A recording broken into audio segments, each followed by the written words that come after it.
Tem ainda um outro argumento aí, que eu li, se não me engano, é uma matéria que está no New York Times, dizendo o seguinte: as tarifas já impostas pelo governo Trump já renderam, já estão começando a render frutos nos cofres públicos dos Estados Unidos. E a gente lembra que os Estados Unidos têm uma dívida interna muito grande. O governo Trump é um governo que quer tirar impostos, que quer cortar impostos, ou seja, ele quer baixar a arrecadação dele internamente. Essas tarifas viriam justamente para suprir esse espaço aí fiscal no orçamento americano. E essa matéria, houve alguns especialistas dizendo o seguinte: daqui a pouco esse valor que está entrando nos cofres públicos americanos vai ser naturalizado, vai virar natural, vai virar uma coisa normal para os formuladores de políticas americanas que vão pensar ali no futuro orçamento do governo americano.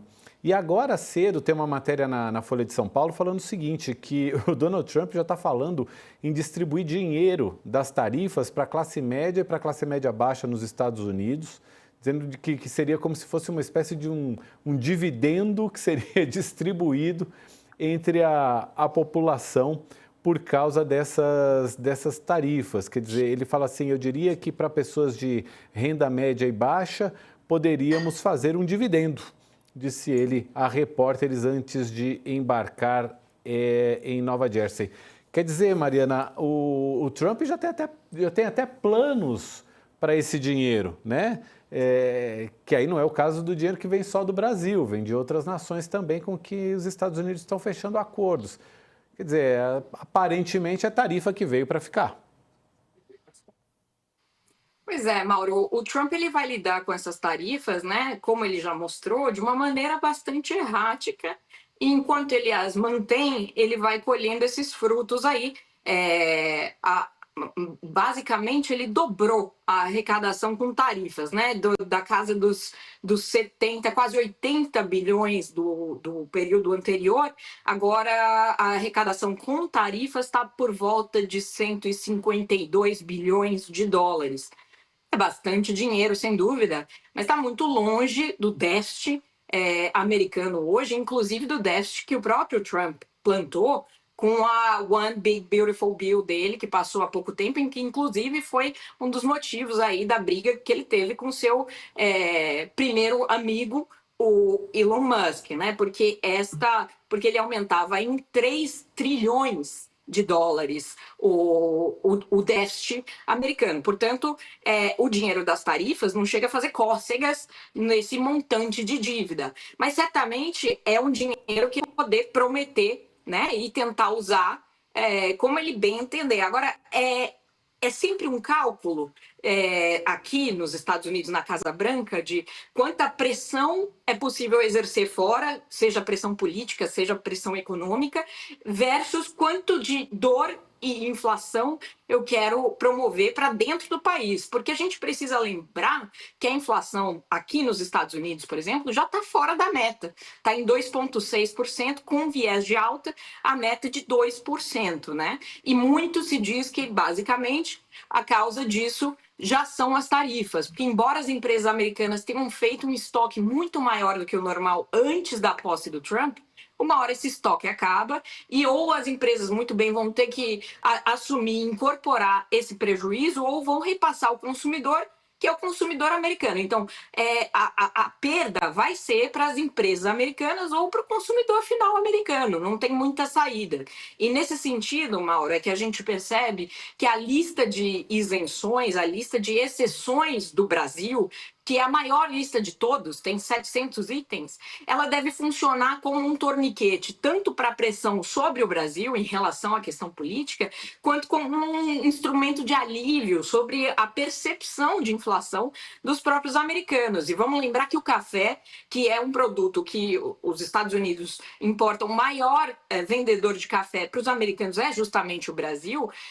No café deve haver um impacto muito grande, especialmente na percepção de inflação, porque a população americana consome café diariamente e não vai deixar de perceber um aumento nesse cafezinho. Então é muito possível que o café entre na lista de exceções em algum momento, quando o peso do assunto estiver muito alto domesticamente. Por outro lado, manter o café na mesa é importante para forçar o Brasil a entrar na negociação de alguma maneira. Então, o que a gente está testemunhando agora é isso, é como esse balé de qual das duas dores pode ser tolerada por mais tempo, digamos assim. A expectativa é essa. Eu dizia na semana passada que a Embraer, por exemplo, deve sair da lista de exceções. Aeronaves, na verdade, né? Mas quando a gente fala em aeronaves, a gente está pensando justamente na Embraer.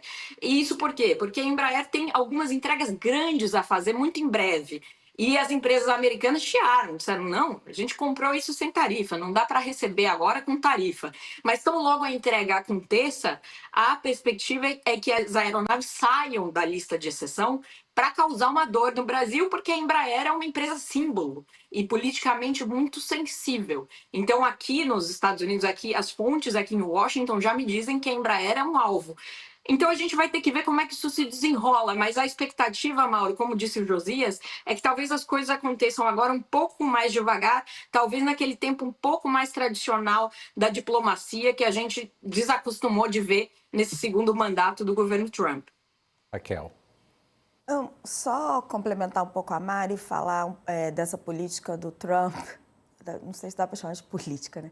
De pegar o dinheiro das tarifas, que é dado o tamanho da economia americana, é muito dinheiro, né? Bilhões e bilhões de dólares, e distribuir entre as pessoas mais pobres como uma espécie de dividendos da política de imposição de tarifas, é de um populismo atroz, assim. É algo é muito populista, porque é como se ele tentasse tirar de outros países e distribuir riqueza para a população americana. Isso vai tornar, eu estava lendo aqui até uma análise do New York Times, como toda política populista, ela é difícil de tirar. Você vai tornar isso popular entre as pessoas, popular entre os congressistas, o Congresso vai bater palma para esse tipo de política. Mas será que a população vai entender o quanto esse tipo de política é nociva para ela mesma? Porque os preços vão começar a subir. Isso pode ser lento, porque os Estados Unidos é uma grande potência, os outros países não conseguem rebater na mesma extensão, então também não conseguem impor tarifas à população, aos produtos americanos da mesma forma, mas é inexorável. Na medida em que você protege o mercado, você aumenta os preços internos daquele mercado, você diminui a capacidade de produção de tecnologia, você espanta cérebros daquele mercado, você vai provocando efeitos danosos para aquela economia, né? O Trump está apostando numa política de substituição de importações para uma economia americana que hoje vive basicamente de serviços. Não é uma economia onde você vai ter onde você tem uma grande população rural para você atrair para cidades e poder dar uma grande massa de empregabilidade, como aconteceu na China nas últimas décadas, né? E provocou toda a revolução que hoje a gente vê na China. Não. Hoje o que você tem nos Estados Unidos já é uma massa de população que trabalha em serviços e uma massa que consome muito. Então, qualquer aumento de preços, essa população vai ser muito sensível, ela vai perder renda. Então, ele vai trabalhar com o populismo de ficar distribuindo dinheiro dessas tarifas. E as pessoas vão conseguir perceber, a hora que essa inflação começar a subir, e associar a política de tarifa dele? Essa é a equação que a gente vai ter que enxergar. Mas é de um populismo barato, mas barato mesmo, daqueles bem vagabundo.